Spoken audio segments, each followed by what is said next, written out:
Olá galera do YouTube, vou mostrar aqui pra vocês aqui uma Makita Serra Mármore Makita da marca Bosch. A referência dessa aqui não tem mais, saiu já a plaquinha nominal, mas eu identifiquei aqui pelo modelo o que tem essa trava aqui. Essa aqui é a 1440 GDC 1440, certo? E ela, pelo que eu percebi aqui, o cliente deixou na residência para mim pegar, e eu fui pegar e não cheguei nem a ver o cliente. Já peguei já por uma segunda pessoa.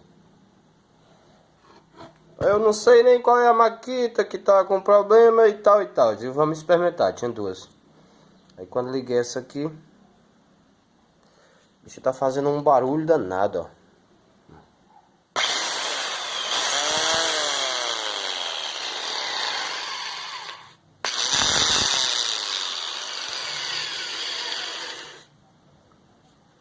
Eu creio que seja, no mínimo, um rolamento quebrado. E eu vou abrir ela. Tirei o disco, né?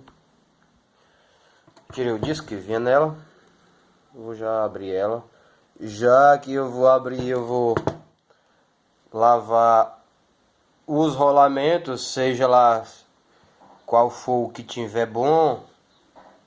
O que tá estragado, eu acho que eu vou comprar só o que tá estragado mesmo, que vai ser aqui o rolamento quebrado. Mas a gente só sabe a certeza depois que abrir, né, galera? Depois que abrir é que a gente sabe a certeza. E se o outro tiver folgado, que eu tô achando que é esse traseiro aqui.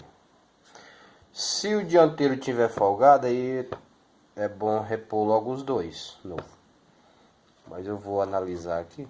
Vou abrir e analisar qual é ele que está fazendo esse barulho. Certamente essa esfera quebrada, ou até mesmo ele aberto, o rolamento aberto, já só os pedaços. Se tiver um bom, eu lavo e engraxo, boto uma graxinha nele, boto uma graxinha no novo que eu vou repor, claro.